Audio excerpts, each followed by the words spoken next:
नव्या बचपन से ही बहुत जिद्दी थी। बिना माँ की बच्ची थी, इसलिए सब लोग उसे संभालते थे। दादी की तो लाडली थी। उसके पापा सचिन की दूसरी शादी करने का प्रयास चालू था, पर यह 7 साल की बच्ची कुछ न कुछ करके अपने पापा का रिश्ता जुड़ने नहीं देती थी। उसकी दोनों नानी और दादी उसे समझा समझा कर थक गईं। बेटा, सभी सौतेली माँ बुरी नहीं होती हैं, हम है ना। तुम्हें अगर तकलीफ दी तो हम उस पर चिल्लाएंगे, डांटेंगे। लेकिन उसके मन में बार बार डर आ रहा था कि सौतेली माँ मुझे तकलीफ देगी, पापा भी उसका ही सुनेंगे और उसकी माँ की आखिरी याद मतलब उसका मंगलसूत्र वह भी उस सौतेली माँ को दे देंगे। ऐसे उसे लगता था। सभी को टेंशन हो रहा था कि उसे कैसे समझाएं। उसकी माँ मतलब सुनीता एक एक्सीडेंट में 2 साल पहले इस दुनिया से चली गई थी। तब से लेकर अब तक उस बच्ची को सभी संभालते थे, पर उसकी यह जिद जरा ज्यादा ही हो रही थी। कैसे बताएं अभी इसे। उसकी दादी ने उसकी ही मौसेरे भाई की लड़की पसंद कर ली थी। उसकी शादी भी होकर तलाक हो गया था और उसे एक लड़का भी था, पर यह बच्ची सुनने को तैयार ही नहीं थी। वह लड़का है मतलब उससे ही सब प्यार करेंगे, मुझसे नहीं, ऐसा मन में बहम बिठाया। वो इस शादी को नहीं होने देगी, ऐसी जिद पकड़कर बैठी थी। उसके जिद के आगे सचिन भी नहीं बोल सका। दोनों दादी और नानी काफी चिंतित हो गई। बाद में सुनीता की माँ ने समस्या का समाधान निकाला। सुनीता की एक दोस्त माया, जिसकी उम्र हो चुकी थी, इसलिए उसकी शादी तय नहीं हो रही थी। उसके घर जाकर नानी ने सब हकीकत बताई। वह सब सुनने और समझने के बाद भी माया शादी के लिए तैयार हो गई। इस वजह से दोनों नानी और दादी भी काफी खुश हो गए। अब सचिन क्या कहता है, इसकी उनको चिंता हो रही थी। खुद सास ही बोल रही थी, इसलिए जमाई तैयार हो गया लड़की को मिलने के लिए। सचिन ने माया से मिलने का तय किया। मुलाकात के दिन सचिन ने माया से कहा कि मैं सिर्फ नव्या के भविष्य के लिए और अपनी माँ की इच्छा के लिए तैयार हूँ।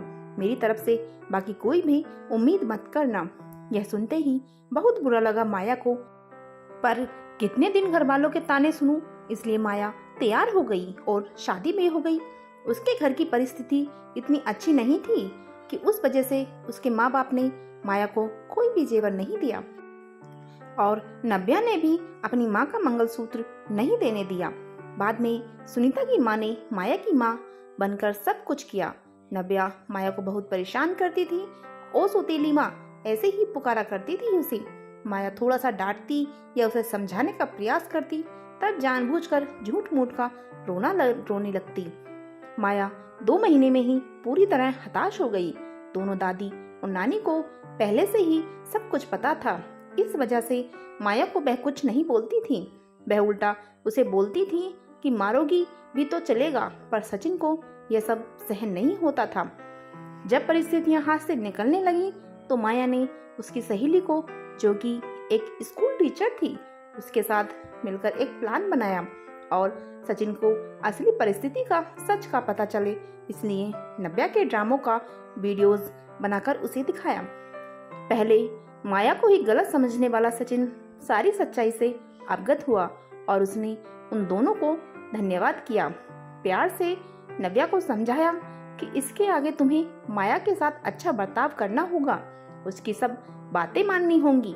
हालांकि नव्या ने काफी तमाशा किया, पर उसकी साइड लेने वाला कोई भी नहीं था। ये उसे समझ में आ गया था। उसको माया पर बहुत गुस्सा आता था। माया उसे बहुत समझाती थी। धीरे धीरे माया और सचिन का रिश्ता भी सुधर रहा था, पर पति पत्नी जैसा रिश्ता उनमें नहीं था और वो सचिन ने उसे पहले ही बता दिया था। माया को बहुत बुरा लगता था। उसने अपनी इच्छाएं अपने मन में ही दबा दी थी। नव्या को उसने सौतेलापन कभी नहीं दिखाया, पर नव्या मात्र उसके साथ झगड़ा ही करती थी।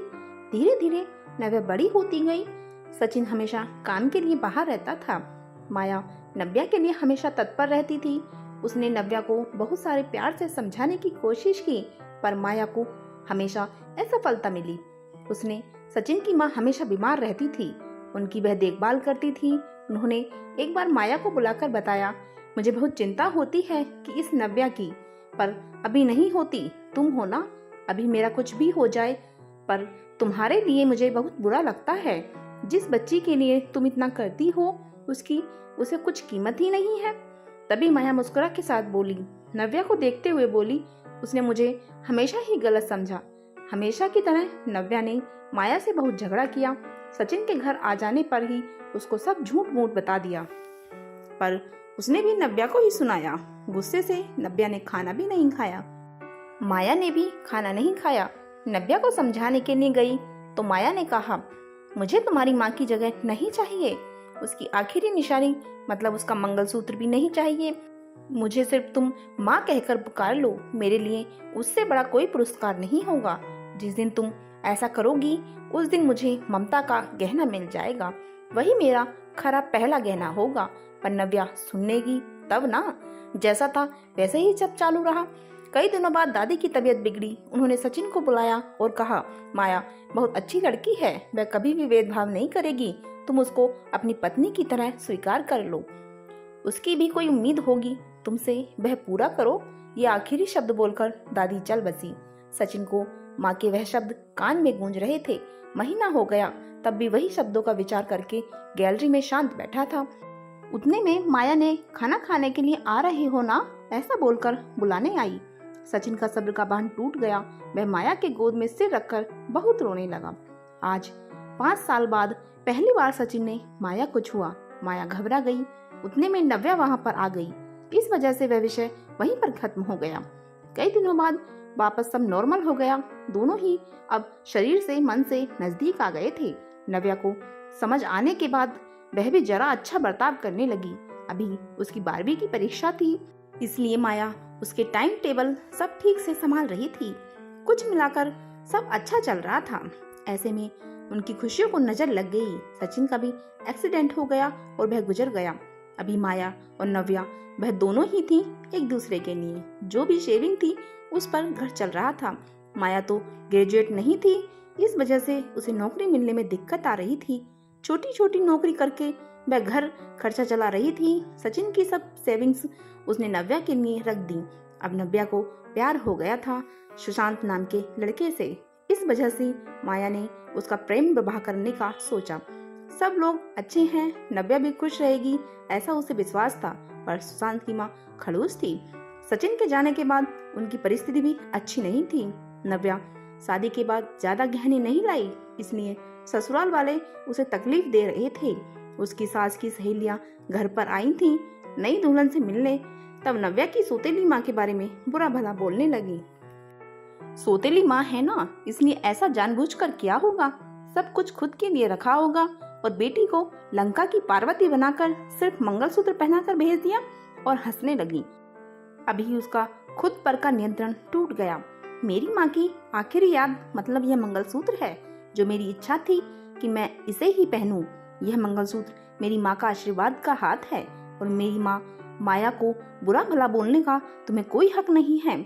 आज वह है इसलिए मैं हूँ। उन्होंने मुझे अच्छे संस्कार दिए, डिसिप्लिन सिखाया, संयम और बड़ों का सम्मान, यह सब बातें कोई भी उम्मीद न रखते हुए सिखाया।